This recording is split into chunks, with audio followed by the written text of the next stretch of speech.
Hi, it's Edie here. I'm with Shape Good Habits. I help stressed out people own their lives through developing strong, healthy habits. Habits of body, mind, and spirit that keep us centered, keep us vibrant, keep us lively, keep us enjoying this one life that we've been given. Now, I mostly talk about how to bring a new habit into our lives, about how to start something new, how to start taking care of ourselves in a new way, meditating or eating right or exercise or habits of thought. Today, I'd like to talk about something a little different. What if you want to stop a habit?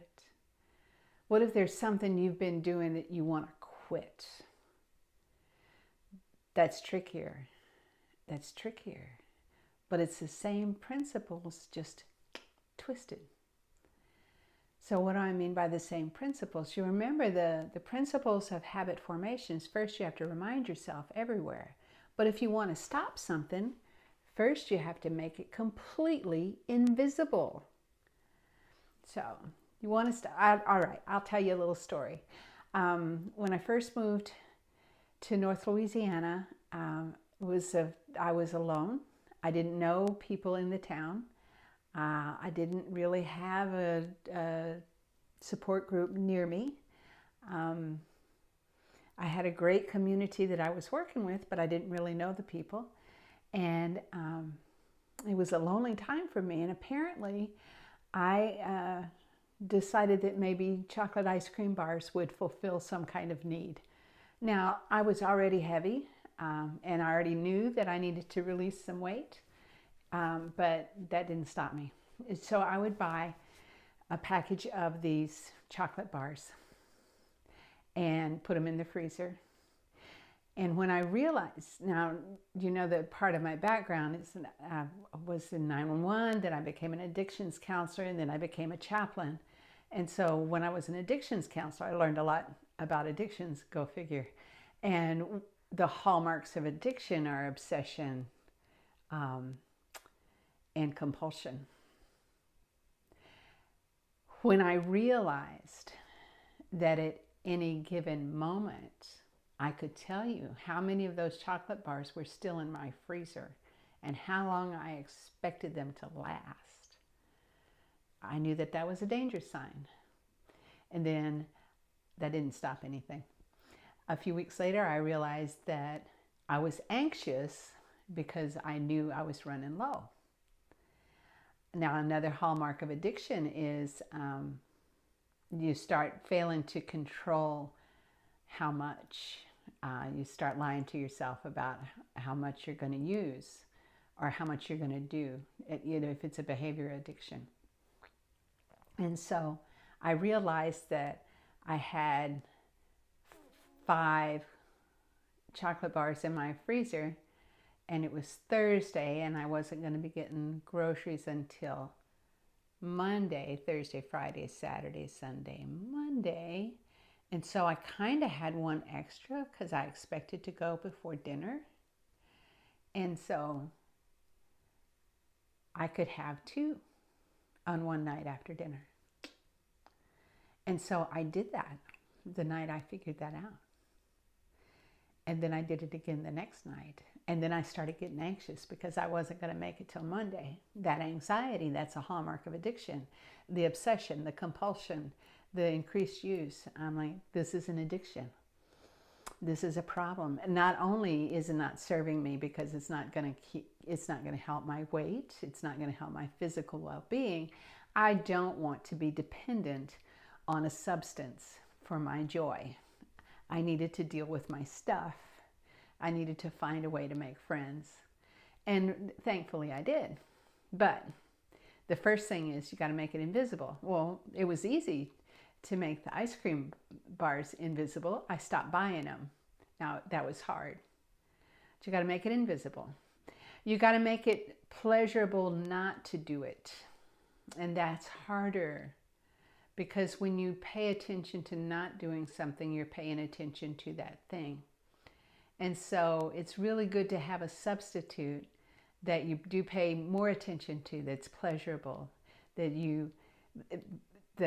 makes you feel good. And so celebrating that I didn't, doing a happy dance because I'm free, and that kind of thing.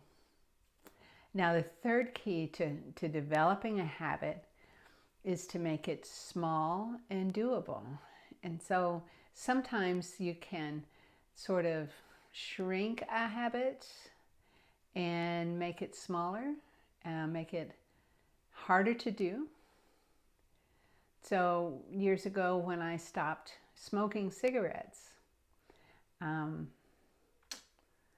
I would put the pack in the freezer, and I'd have to get up from where I was and go to get one.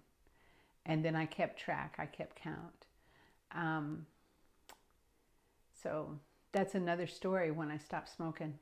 I'll have to remember to tell you sometime. So you've got to shift how you think about it. You got to shrink the habit that you're trying to release, and then substitute something else for it. Make something else feel so good that it feels good not to do that one thing. And then you've got to keep track. You've got to acknowledge and celebrate that you have gone this many days. Now, people who are in recovery with addiction, a lot of people can tell you how many days clean and sober. How many days have I been sober? And that's really, really important to have that, because if you slip up one day, if you have 873 days of clean and sober, and somebody offers you something to drink, if you take that and you drink it, you have to start over.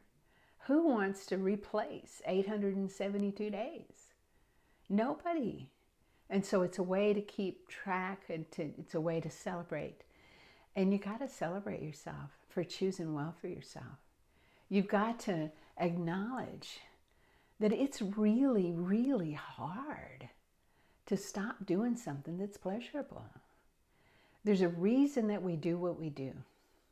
And a lot of it has to do with not wanting to deal with emotions. A lot of it has to do with being uncomfortable with certain feelings. I didn't like feeling lonely, so I ate ice cream. I didn't like feeling anxious when I was in the headset, so I smoked cigarettes. Now, that did not serve me well. It did not. But it got me away. It got me taking breaks. That was one of the things I noticed when I stopped, is that I wasn't as likely to take a break. And when I was in school, I noticed that I was still drawn to go outside and hang out with the people who smoked because they took a break together, and it was a way to be in community. So when we want to stop something, it's a little trickier, but it's still very doable. It's all about loving yourself enough to care for yourself, to say, this is what I choose for my life.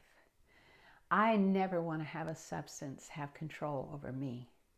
I never want to have a habit that is going to deteriorate my well-being have control over me. I want my mind to take charge of my body, to take charge of my life, to take charge of my thinking, so that I can live a life I love. Because it turns out I've only got one. I'm going to take care of it. How about you? Are you going to take care of yours? If you think I can help you, get in touch. Talk to Edie.com. Thanks for watching.